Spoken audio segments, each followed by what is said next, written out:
Ya, saya mau tanya Pak, sekarang ini kan kalau Bapak dulu itu orang tuanya dulu yang di hatinya diambil ya ibaratnya. Nah tapi anak zaman sekarang ini Pak, apa ya, lebih ke apatis atau gimana ya? Paling kalau ke rumah temannya ya sibuk sendiri dengan HP-nya. Paling kalau orang tua temannya lewat cuma, oh tante, siapa begitu. Menurut Bapak perkembangan anak zaman sekarang seperti itu Pak, bagaimana? Ya tentu terkait dengan etika, pergaulan, generasi muda kita sekarang ini memang perlu kita dampingi ya.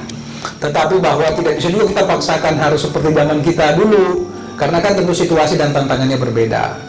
Ya seperti dulu kita misalnya katakan, dulu saya SMP jalan kaki ke sekolah, ya kan? Berapa meter dari rumahnya? Waduh, itu bisa sampai 1 jam jalannya ya, karena saya kan tinggalnya di Jalan Saranani. Sementara kan SMP-nya di SMP 1 Kemaraya. Jauh. Iya, jadi dan itu sulit dibayangkan anak-anak kita sekarang.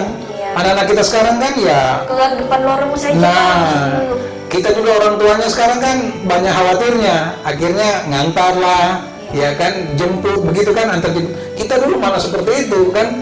Jadi ke sekolah karena ongkosnya cuma bisa one way. Artinya kalau ongkos itu uangnya saya pakai hanya bisa pilih naik angkotnya itu berangkat atau pilih waktu pulang. Jadi dulu karena kalau dapat jadwal, kan dulu ada sekolah kita pagi, kadang juga dapat jadwal sekolah sore kan begitu.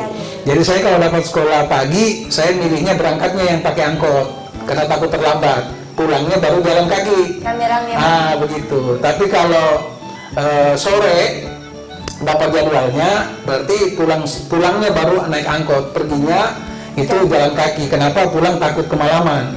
Ya, jadi pulangnya naik angkot. Jadi pilihannya begitu. Tapi kan zaman sekarang anak-anak nggak bisa kita ingin mereka juga seperti kita dulu, nggak mungkin karena situasinya udah berbeda. Begitu. Jadi pola pikirnya kita juga harus berubah karena zaman juga sudah. Betul, tantangan zamannya berbeda gitu. Iya Pak.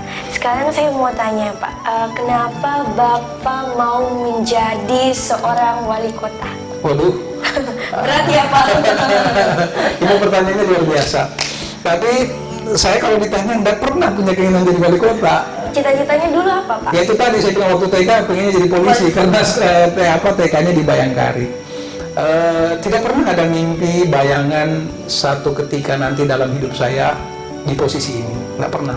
Bahkan tahun-tahun menjelang pemilu 2017 pun saya belum kepikiran untuk bahkan jadi calon waktu itu. Tapi takdirlah yang kemudian membawa saya di posisi ini hari ini. Bahkan kan waktu itu setelah terpilih kan siapnya jadi wakil wali kota, bukan jadi wali kota, ya artinya mendampingi gitu. Tapi karena keadaan, situasi yang memaksa kita harus menjalankan amanah ini, tugas ini, ya akhirnya ya sudah. Seperti tadi tema kita di awal, bagaimana memberi manfaat kepada banyak orang. Saya memandang bahwa ini kesempatan saya untuk berbuat, kesempatan saya untuk melakukan banyak hal yang mungkin akan memberikan efek dan nilai positif bagi orang-orang di sekitar saya. Ya, jadi sekarang ya untuk masyarakat Kendari, tugas kami sekarang melayani masyarakat Kendari. Oke, baik pemirsa. Wah, ternyata bukan cita-citanya, tetapi takdirlah yang membawa Bapak Zulkarnain ini menjadi seorang wali kota. Pak, selama menjadi wali kota, adakah kisah yang tidak bisa Bapak lupakan? Pasti ada kisah sedihnya, kisah senangnya, mungkin boleh dibagikan ke Bapak. Waduh, ini kalau ini nggak ada yang bisa dilupakan ini sejak awal ya, karena itu tadi saya bilang, saya dari awal calon pun dulu nggak kepikiran, ya karena tiba-tiba situasi di partai menyebabkan saya harus maju. Terus kemudian maju lagi pemilu dan terpilih seperti itu ya.